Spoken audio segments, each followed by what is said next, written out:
Welcome to Scrappy Systems, a candid marketing showcase where we skip the fluff and get real about how solo founders, consultants, and creative misfits actually market themselves online. Every month, our host Candice and a special entrepreneur guest will unpack the messy, clever, and wildly human systems behind real business growth, so you can steal what works and leave the rest. Got questions? Good. Let's figure it out together in today's episode. I would like to welcome Vanessa Raath. Vanessa, you're here. Welcome to Scrappy Systems.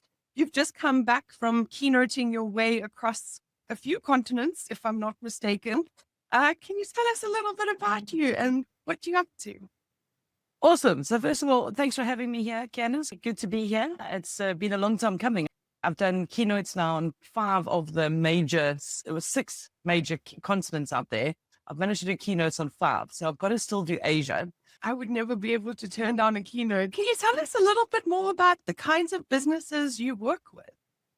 So at the moment, I'm running my own business. Well, actually, when I was in the UK, it was my 6-year anniversary. So that was on the 1st of April, because it's always good to start a new business on April Fool's Day, right? But before that, I've always actually been an employee. I was actually started out my career as a waitress at Spur. That was my first proper job. Spent a lot of time being Chico the clown, and then progressed into a teaching career. So that was what I studied. I'm a qualified teacher. Moved into recruitment when I moved back to South Africa. So I taught in the UK for 8 years. And as soon as I got my British passport, I thought this was time to get out of here and get better weather. And came back to South Africa, went for an interview at a recruitment agency, and was asked to work at the recruitment agency. And I kind of didn't have any money then. So it was like I was going to take any job that came my way. And then did recruitment for the next 12 years. I did a mixture of agency recruitment, internal recruitment for a tech company. And then they sold to a big corporate. And I was like, well, I don't really want to work for a corporate. So I want to go and start my own thing and see how it goes. And that was probably the best decision I ever made 6 years ago. So that was me at my ADHD nutshell of my life. It sounds like you're very much generalist extraordinaire. Like, what a skill set, like from teaching all the way to recruitment. Do you find that they're relevant, like the skills you learned in teaching? Are you using them now? So what I actually forgot to mention there was I did a short stint as well for 2 years as a scuba diving instructor as well. I went and lived in Thailand. I lived and worked in East Africa. And all of the different careers that I've had, because after doing the diving, I worked in hospitality and in Kenya and things like that. They've all been people focused. So there's been a common thread through everything that I've done, and that has been people. So they actually say that teachers make really good recruiters because you're dealing with 30, I'll say this politely, little shits in a class, okay? And different personalities. And now you've got to understand these different people and the different ways that they learn and the different things that they like and don't like. When you go into recruitment, you're doing the same thing. It's almost like you're matching kids in the playground. You're matching a candidate to a client or vice versa. So if you can understand people and get a really good grasp on people and how to read them and how to work with people, then it actually normally works out quite well. I guess also the best teachers I ever had were really able to assess my skill and like deliver education according to my level. Enjoy it. I think that's the key thing. And like from my teaching days when I taught in London, which is now going back like 25 years ago, because all of those kids are pretty much on my Facebook profile now, and they're all getting married and having kids and making me feel really old.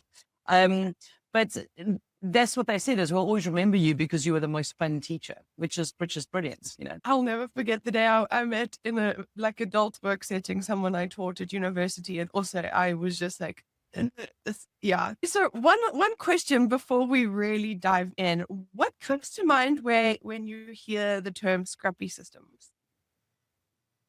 When I was doing a LinkedIn post about this yesterday, and I was putting in Scrappy Systems, I was asking myself, like, what is a Scrappy Systems kind of thing?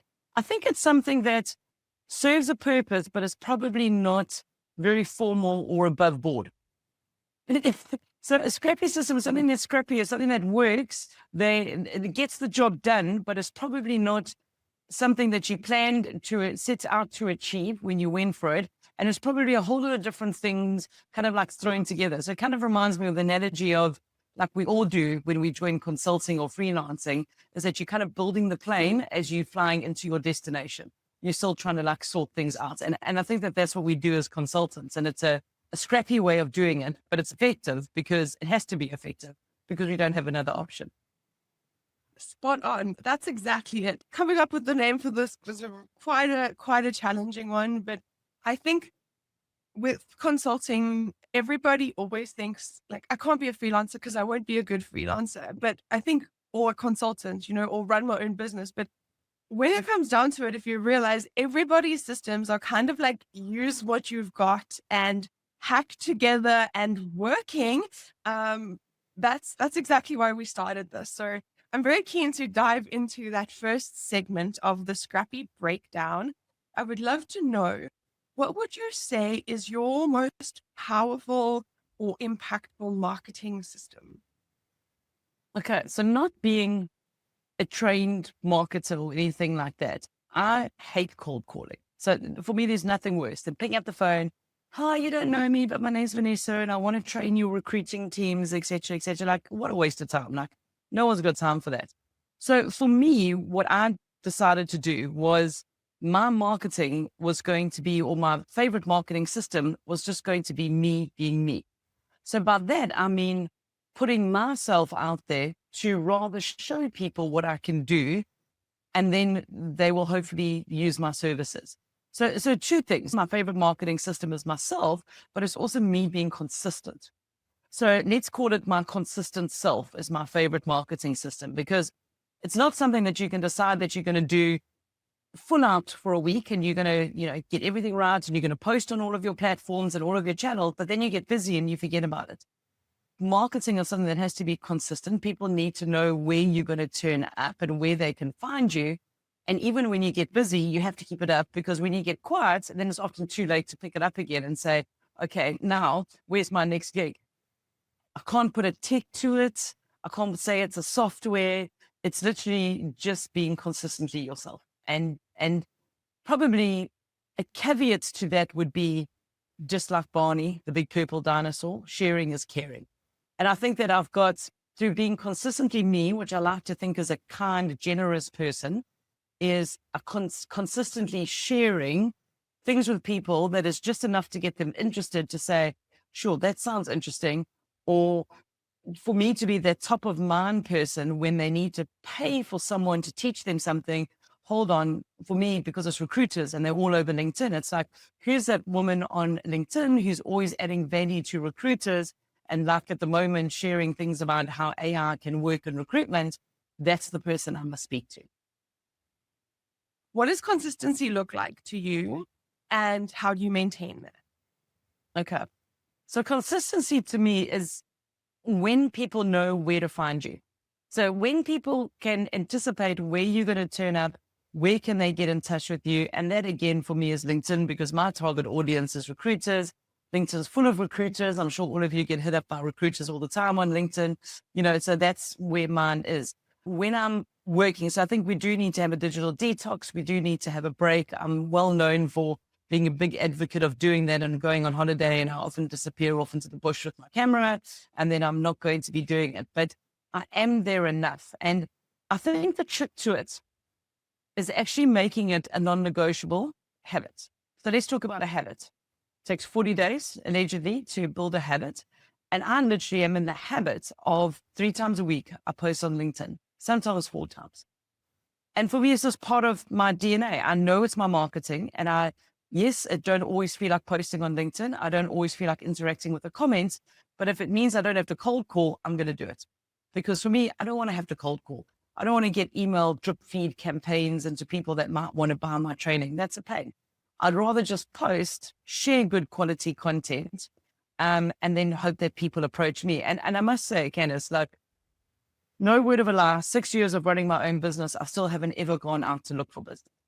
Every single job that I've done has been inbound, which I put down to that consistency and me building my brand. I mean, your network is your net worth. I 100%, the best clients I've ever got, the coolest projects have always been through me meeting someone at an event. It's like something in person, or working with someone in a volunteer thing, or like really just showing up and meeting people and like really engaging with them in a way that shows them I can add value, because that walks ahead of you to some extent and like speaks for you when you're not in the room and makes your case for you, Which is Absolutely. And that is your personal brand. Your personal brand is what people say about you when you're not in the room. So why not use that personal brand to do your marketing for you? And how do you decide what to post? I think a lot of people also know, like, do you have like a content strategy, or, do you just feel? Basically, before I sit down at my desk in the morning, and I mean, the trick is when you're posting, you want to be posting at a time of day where on LinkedIn, especially, people have got the whole day to interact with your posts and those kind of things. So before I even sit down, I know what I'm going to post. So my desktop, I'd be embarrassed to share it with you now. It's actually just full of photos from my last trip, because each photo is like, I can do a LinkedIn post about that. I can, so that's what I'm going to be sharing. So that's a lot of my posts. Like the one I shared today was all about all the odd tea bags I found as I was unpacking my bags for my travels. And then there was another bag of tea. And I was like, oh my gosh, I've got a problem here. There's an addiction happening. My routine is I wake up, I try and walk for an hour every morning before I start work. I live in Plet. So, it's fantastic to walk around the beach every morning for an hour. And now get my head around, okay, what am I going to post? I actually normally know the day before what I'm going to post. I mean, I'll take it old school. I still have Post-its on my desk, And if I think of something when I'm in conversations, when I'll make a good LinkedIn post, I write it down. And then to be honest with you, I know we're not onto the systems yet, but AI is helping me to write a lot of my posts a lot more quickly. A lot of people just sit back and say, oh, I don't know what to post on LinkedIn. I don't know anything. How am I going to add value, et cetera, et cetera. Where you actually, have got so many touch points with people and work during the day. You've got so much content to post. You just don't think that your content is worthy of others. But what you need to realize is that not everyone knows what you know. I mean, another thing is, and I was on a coaching call with someone in Ireland earlier today, was, what value can I add? What about the backlash if I post? I'm like, who's sitting in the wings waiting to give you gears if you post something on LinkedIn? Like, get over yourself. Stop using it as an excuse of, I don't know what to post or what are people going to say? Well, if it's your own opinions, what are they going to say? Those opinions are your opinions. Just don't be overly controversial. 100%. If you, I feel like your body knows as soon as you're about to post something. Exactly. Your body will respond. Exactly.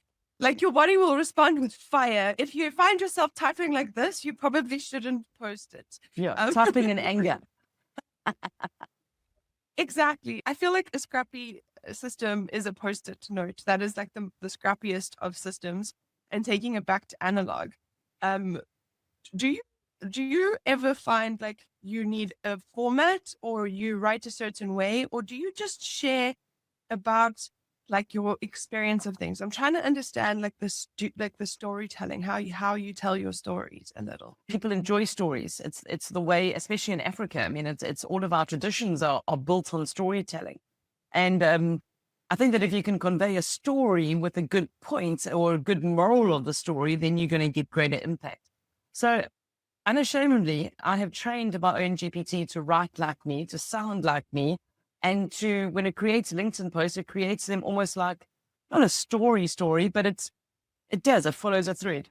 And I think that that's important, is that, if you can train the tools to assist you, because like I have the ADD, so my brain thinks quicker than what I can type.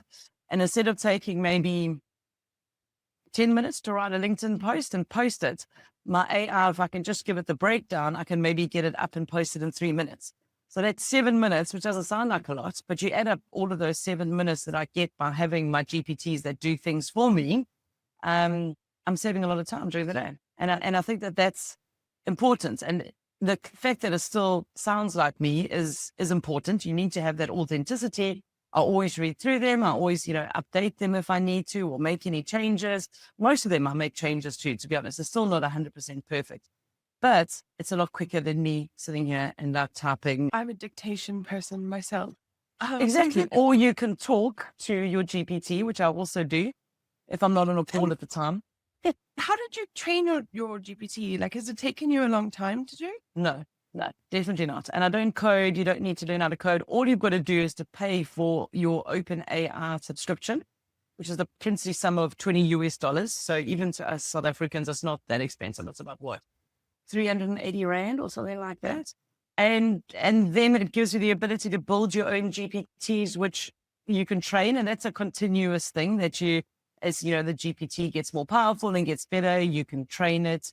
You can build different GPTs. So I've got one that, writes blog posts for me. And, I've got one that, puts together my LinkedIn newsletter and those kind of things.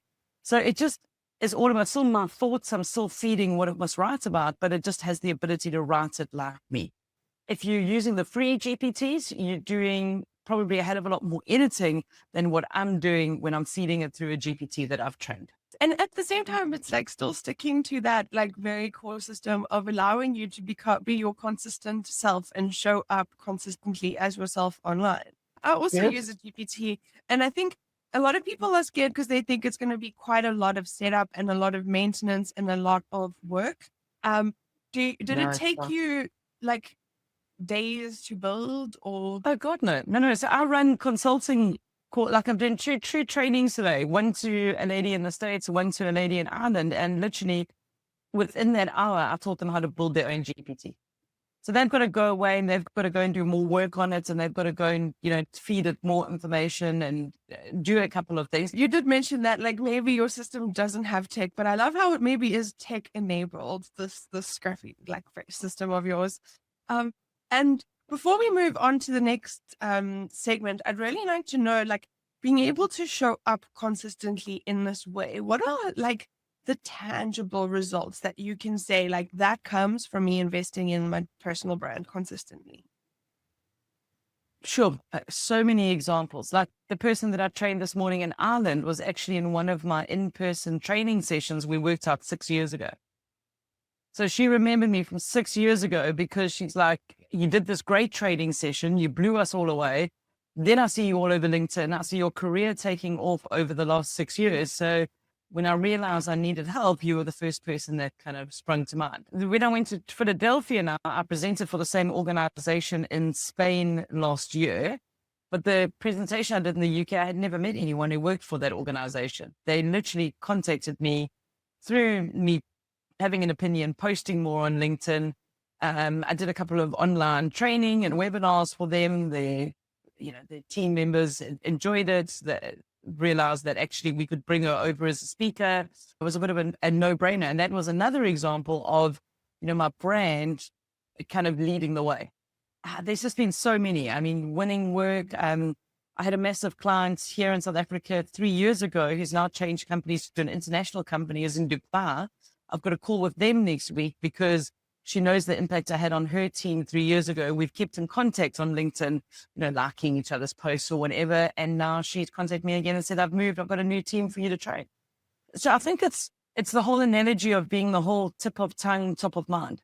That's people think of you first, which is what you want. That's my continuous marketing. Like a lot of people, especially in the recruitment industry, go on and like, I've got a database of like 5,000 people. And I'm like, who cares? Like, if you're not active and you're not keeping in touch with those 5,000 people, do you know if they even made it through COVID? But if you're active somewhere, like you, building your communities and people know that you're around and you're having conversations all the time, I think that that's a complete win.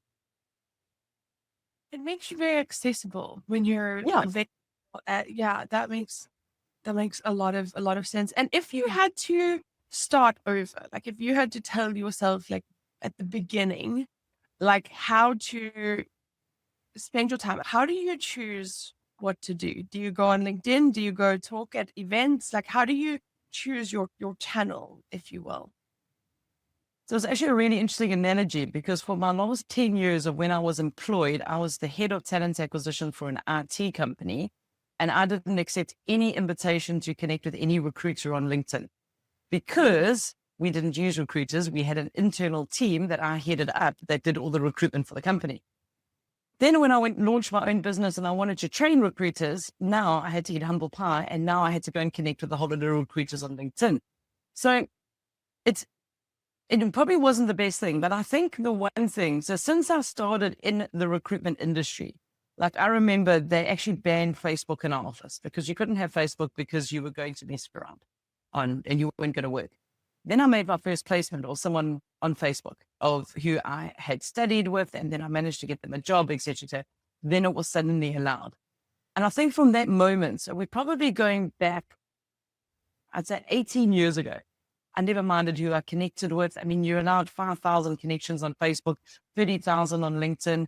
I mean, the only people I didn't connect with on LinkedIn are like the oil and gas workers in the Middle East. I mean, no offense, but I mean, that was never my kind of thing. But I'm now almost at my 30,000 on LinkedIn because I just kind of knew it was about size and it was about having the right network. And to answer your question about where do you build your network, I think it's got to be where your target network are spending their time.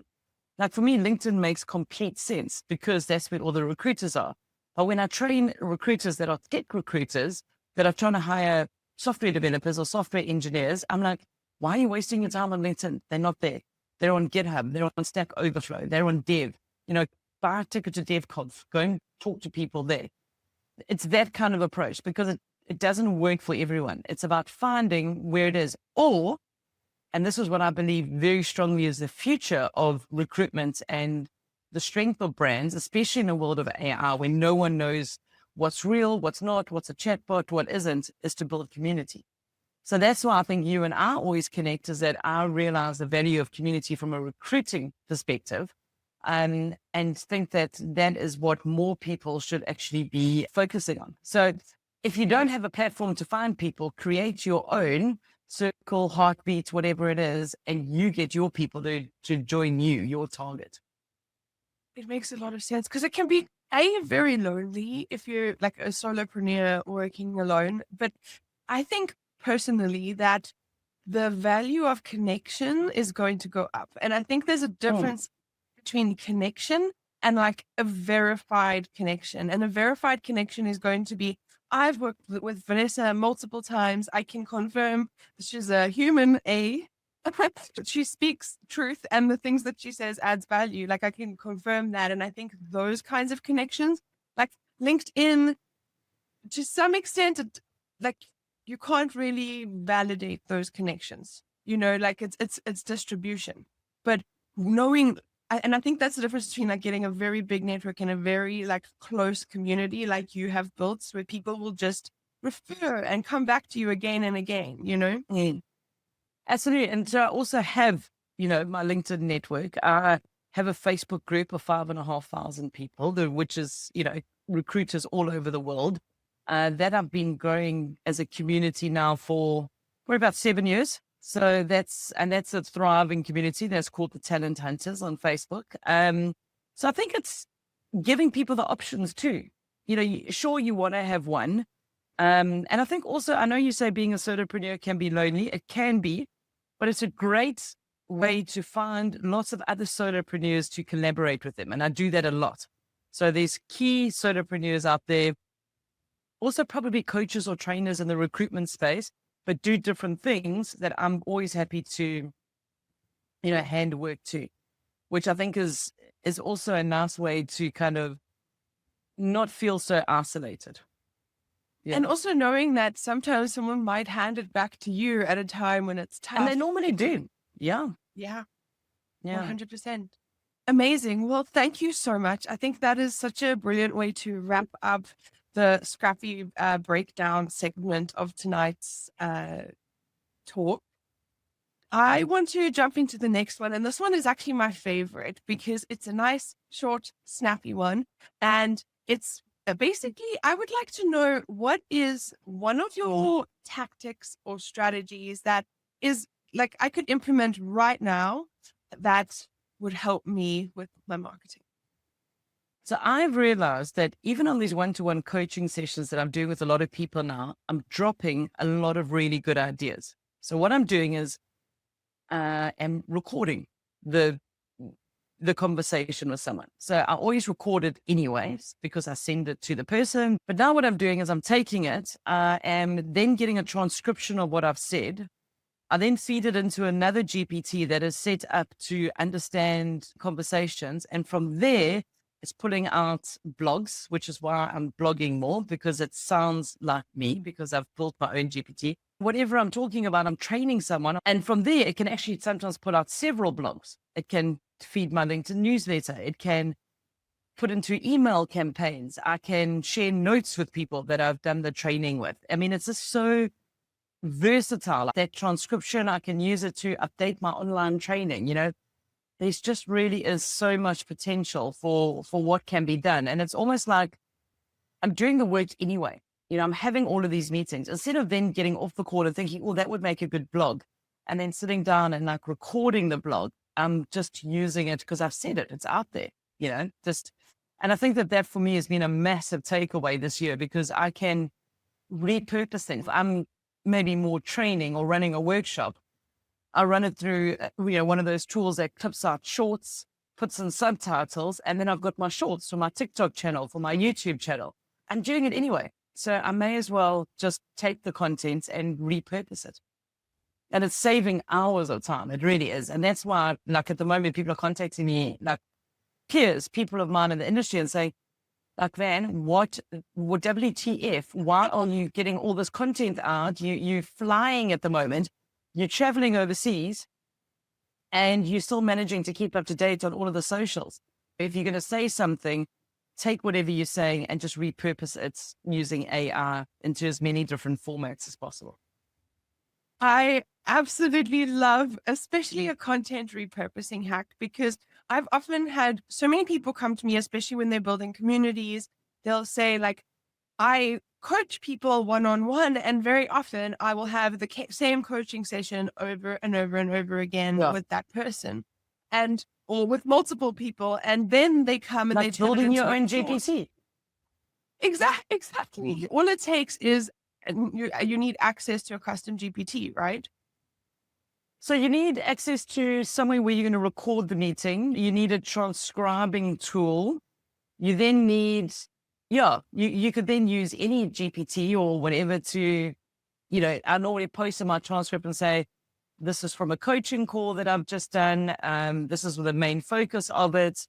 How could we repurpose this content? And it comes up with the whole ideas. Okay, I like number 3 and 5 and 6. Let's do that. And then I always just run it through my own GPT, which I know sounds like me because I pretty much train that one every day, every second day.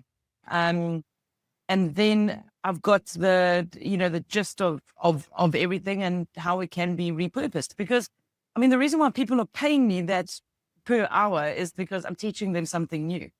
And, you could be teaching a whole lot of other people. Even if you just say to the GPT, keep it high level, don't give too much away. Say remove people's names. If other people talk or other people appear on the video, don't make clips of that.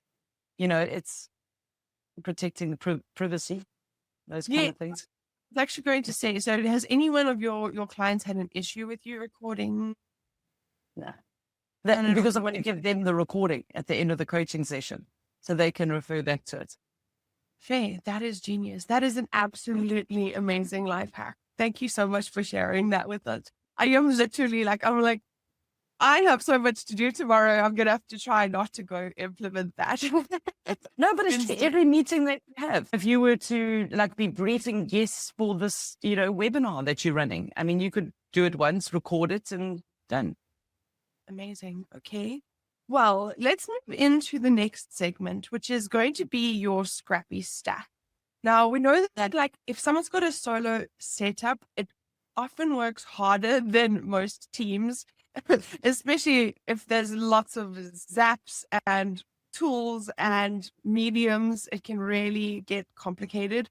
I want to know about your 3 main tools, but first, what is your number 1 tool that you could not run your business without, that it is core to everything? I don't think I have one that's core to everything, to be honest. If it was, it would probably be my own GPT now, because they are the biggest time saver and I can use them across multiple different platforms that I use. So I think that would probably be my one. But at the moment, my business is actually changing. So I'm still doing talent sourcing training. I still have an online academy. I still do all of those things. But a lot of the work I'm doing at the moment is actually consulting to companies about their AI usage. So when it comes to systems, what I'm trying to do is stay ahead of the pack. Like I had a call with a client in a new company in the UK today, and they've developed a recruitment tool, very good one, works end to end. And it does pretty much what recruiters would do. I was actually really good on it. I was impressed with it.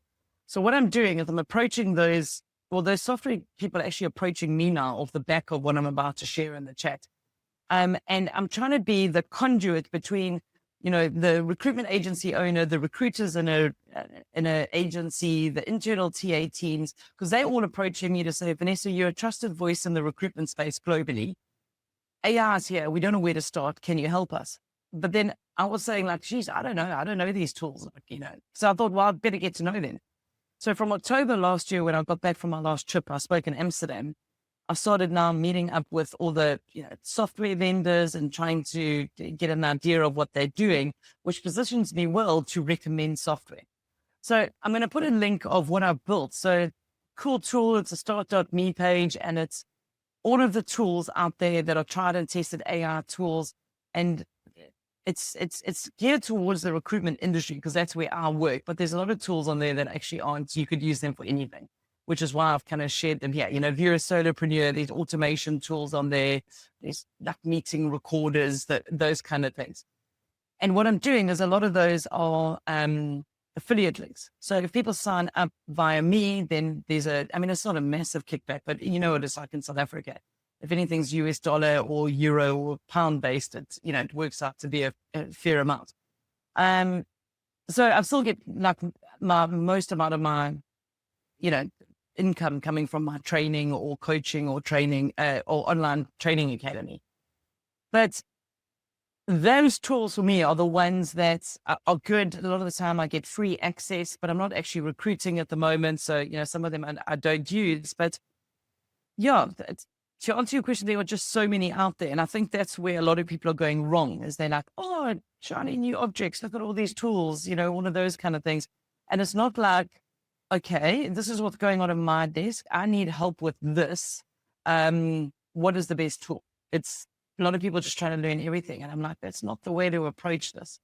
Like even simple things like my Candid tool is probably my favorite tool because every time someone contacts me, like all these software vendors now, or people wanting training or whatever, I can just say, sounds amazing. Happy to get involved. Here's my Candid link, book some time with me. And then I know they can only book half an hour because, I'm busy and, I'm happy to have a chat and all of those things. And then we can, okay, let's get down to business. So instead of going backwards and forwards, and it's like, you've got my Candid link, make it happen, which is a huge win.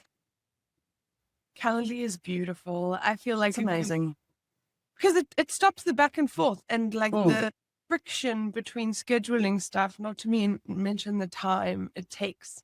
But something interesting that I find, like normally we talk about like tools as a way to help your business, but it sounds like you talk about like tools as a way to make you money, which I am a big fan of. Like I'm a Circle partner. I'm now a Notion ambassador. And so like those are my two like key tools that I use. Do you think that there are more opportunities for consultants in the tooling and understanding how to use tool space?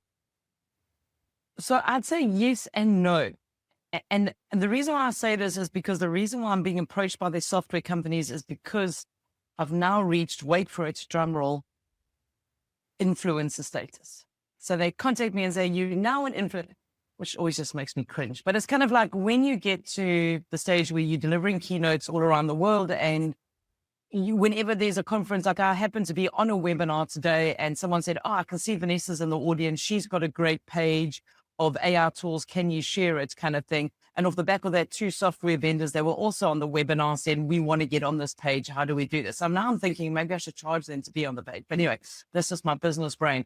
But anyways, what I was actually going to say was, I don't know whether if you're just a freelance or consultant, I think it might be more difficult. But if you, as I say, I don't know, whatever an influencer means. Yeah. But if you are standing and speaking on global stages to hundreds of people. People are very keen to give you things away for free. Like my wardrobe, I've actually got cupboards here in my office because this is a converted bedroom. I'm literally just full of clothes with other people's logos on them because I get loads of free swag and everything sent to me, which is, it's great. It keeps my husband and I in hoodies. I hear a lot of people saying like, oh, I'm just going to become an affiliate marketer. That's how you make money online these days, and quitting their jobs to go and do this with 0 followers. And I wouldn't make no enough money audience. at all to nowhere near what I need as an affiliate marketer. No ways. And I've got a lot of tools and I've got a big following because the person has to buy the tool. And I'm not pushy. I mean, it says on that sheet over there, disclaimer, some of these are affiliate links, etc., etc. But yeah, there's no ways I could survive what I make. I appreciate that. I think that that's a really important thing for people to note. Like, yeah, I haven't also, it's not a something that you can build a whole sustainable career out of, unless, even if you are like I've worked with someone with over 300,000 followers, and she even didn't make enough money off of affiliate marketing. Sponsorship's different. Just the standard is like 10% of the annualized, what the company spends with them in the first year. So, I mean, it depends on how expensive the tool is. What does help is the currency, but yeah, it's not easy. 100%. Well, I think that is a wrap on our Scrappy Stack. Thank you so much for that. So now I'd like to move us into our interactive segment. Now, this is where we're going to be speaking to our audience. We've received some questions offline and some from people who are here. This is from Ali. She says, I'm looking to become a coach. I work in HR and I'm a talent partner, but I don't even know how to get started. Do you have any advice for me? So I used to actually honestly think that to be a coach, I needed a certificate to say I was a coach. But now I am doing more coaching than ever before. It's literally just knowing the industry well enough that you can train other people to do well. And I think as an online trainer, I've done it for years anyway, but I just never had the piece of paper to say that you're a coach. And now I'm selling a lot of one-to-one training of people that want to get better at AI and, understand tools and how to build their own GPTs like all over the world. So essentially I am a coach because any one-to-one training is deemed as coaching now. I'm not really training as much, training's bigger groups. So I think that it would be advisable though to get some kind of a coaching certificate, especially if you're going to be like a life coach. Like for me, I don't get anywhere near that stuff. That's not my idea of fun. Mine is more like recruitment coaching or tool coaching or business coaching, maybe would be a more broad umbrella. So yeah, definitely look into doing some studies. Because from it being a recruiter, I see a lot of people going into career coaching. So advising people like, how do you put a CV together? How do you interview better? What are your options in your career? Those kind of things. The next one is from Kyle. I'm going to use the fancy spotlight feature over here. Would you suggest using AI for my social media captions? I feel like everybody is using AI for it. So is that your captions or your comments? So I'm going to go with, I think he maybe meant comments. And I will say that I don't use those for my LinkedIn comments on other people's posts and on my posts because I agree with you. It sounds like AI. I would be very careful about that, especially if you're new and you're building a brand, but also for someone like me who people know how I speak and pretty much would know that I would maybe not give a straight answer or be a little bit dry or sarcastic or stupid in my response. I wouldn't recommend using them. It's like when people use just a non-paid for ChatGPT to write their LinkedIn post. And you can look at it and you can say that what didn't sound like the person. You really got to train and keep training your GPTs. And still, when I get them to write things for me, I always double check and I always end up changing at least maybe 5 or 6 things. I think people really underestimate how important the comments are for building a brand. Have you really had like more impactful experience in comments than posting, or is it kind of equal? So it's probably not as easy to measure the comments, but I think it's about you showing up on other people's posts that are the influencers in your space, or maybe you deem to be influencers, so that you are like, I mean, for us, a famous person in our recruiting space is a guy called Hung Lee, who's based in London. We actually became really good friends because I just kept on commenting on his stuff. So, now we mates, and, I couldn't see him when I was there 2 weeks ago because he's been in Hong Kong and stuff. But, it's about commenting and forming friendships with those people and getting into their inner circle kind of thing, which I think is important. And it's so easy to do. It can be so easy. Yeah. Like, I don't know if you've heard of the weird LinkedIn movement at the moment.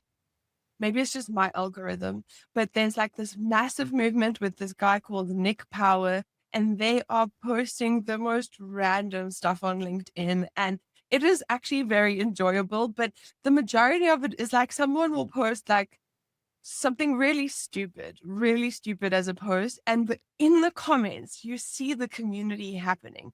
People are like talking about like what they did that day, that people are like really having a whole conversation. And if you're letting AI do that for you, you're missing out on those opportunities to potentially like capitalize on on really building your network. Absolutely. Yeah. And I also don't want it to mess up and post the wrong thing. I'm still quite nervous about that.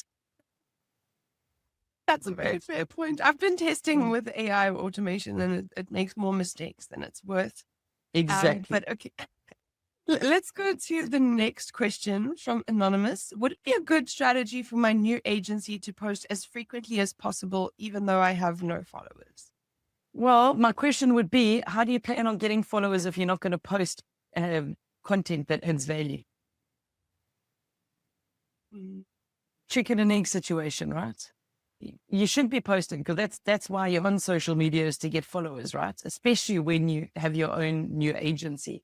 So you're going to be posting, I mean, pay the family card, pay the friend card, come everyone, come follow me, etc., etc. Building a brand, becoming an influencer. And I hate that word. I need to find a new word. It's taken time. I mean, as I said to you, I've worked on my online brand for 18 years now. To now get to the point where I've invited to speak everywhere around the world, all expenses paid. So it hasn't, and some people comes more naturally than others, but it's not something that's going to happen overnight. And the problem is that if you're not consistent, I mean, you might have your first year or two and, you still only have 50 followers, and you're going to have one viral post and things are going to take off. But it's something you have to work consistently. Do you think there's like a difference between frequency and quality? They both need to be there. There is a difference, but as I say, it's like, set yourself the goal. My goal is 3 times a week on LinkedIn, maybe 4 if I feel like it, and post that add value. Like, give stuff away for free, because that's going to get people like paying attention and be like, oh wow, okay. So the more stuff I give away for free, and that's why creating all of this content, by recording all of my training sessions, etc., just brings in so much more work. I have another offline question from Rob, who said he's changing careers and it doesn't, or wants to change careers, but doesn't know whether he should leave recruitment, like for the insecurity of freelancing. How do you know if you're making the right decision? What if you regret it? So that's really interesting, because the theory is that when you do leave your full-time, salary job, you should have 3 to 6 months salary in the bank, okay, of what you've. So when I left my job, I had a knee-jerk reaction. I maybe had about 3 weeks worth of salary in the bank. So I think that you need to make sure that you can support yourself to begin with. And I always encourage people start moonlighting. Like, I know you're not supposed to. I know it's not the done thing, but you actually have to test the waters. So when I went on my own, I was already, when they had sold the business, I'd already gone to a 4-day week, because I knew doing what I was doing, I didn't want to do for the rest of my life. And I needed that one day to, first of all, build all my training content, and then try and see if there were companies that I could go and deliver this training content to. And when I was suddenly booked up, every Wednesday that I didn't work, I was like, okay, now I'm onto something. I know this idea is going to work. It's going to fly. I am going to go and just do it. It's a calculated risk. It really and truly is. And you need to be as confident as possible. Like, we knew I mean, I did things like I dropped like my private banker, I had no debt and all of those things. And I knew we could both survive on my husband's salary if it all did go horribly wrong. I didn't expect COVID to hit 6 months later, which was interesting in itself. We knew that it could be done. And I think that's was something that was a very calculated risk, but it was something that I needed to do. It sounds like you had to ask yourself some really hard questions about like, what does security mean to you? Like, is it a full-time job? Is it freedom and maybe some sacrifices in the short term? I think that is always the thing that most people going into consulting don't think. They're like, it's going to be so hard. It's going to be so scary. Where's money going to come from? Like, at the end of the day, if you're in a full-time job, you don't know where money comes from. You just know it comes. Yeah, and the way full-time jobs are going at the moment, it's like, how safe are you? So I'll be honest with you, Candice, my biggest expense in life is Royal Canin for my cats. Like literally that's it. Like I don't have school fees. At the time I did, had aging parents at that stage. Now I have an aging parent who maybe didn't invest as well for their future as they should have. So I do support there. But I tell you what, it was just one of those things that I just knew that I had to do it. And I think the key thing is actually just taking a step back and saying, what is the gap in the market? Like literally what is missing here? And I knew that 6 years ago, talent sourcing was a big gap in the South African recruitment market because I'd already been going to international conferences and realizing, hold on, these guys do things differently. I need to bring this back. Not realizing that when COVID hit, the whole world actually needed to learn how to do talent sourcing. And I was well positioned because everyone was at home. It didn't matter that I was, doing it online. I could start training everywhere in the world, which was actually very lucky. Amazing. I love taking advantage of that opportunity to go global. And it can be very difficult if you're in a small country because to overcome the view of you're South African, you shouldn't get paid as much, you don't know as much, or you're not as advanced. I think it's really hard to overcome that. And I make a joke of it. I'm like, yeah, here I am. I'm sitting in third world Africa. I love the disruptors and those just divergence people in the world. Well, thank you so much. I feel like that is an amazing place to wrap this month's Scrappy Systems showcase with Vanessa Raath. Thank you so, so much for your time with us here, Vanessa. It's been cool. It really has. I really love diving into this. And I love how at the end of the day, consistency and showing up and tools that help you do that. That is the real key. So please, will you tell everybody what you're working on right now, where they can find you online? I'm halfway through redoing my whole online academy with an avatar. So I've created an avatar of myself and that's keeping me busy. I'm doing a lot of stuff in the AI space. I'm probably going to be off to other conferences towards the end of the year all over the world. So that's also something to start preparing for. But if you want to connect with me, I'm probably the most active on LinkedIn because my target audience of recruiters is there. You're all welcome to connect with me there. But I'm in everywhere. I'm on Instagram, Facebook, wherever you want to find me, then you are welcome to connect. Thank you, everybody, for joining us today. Have a great day, everybody. Bye.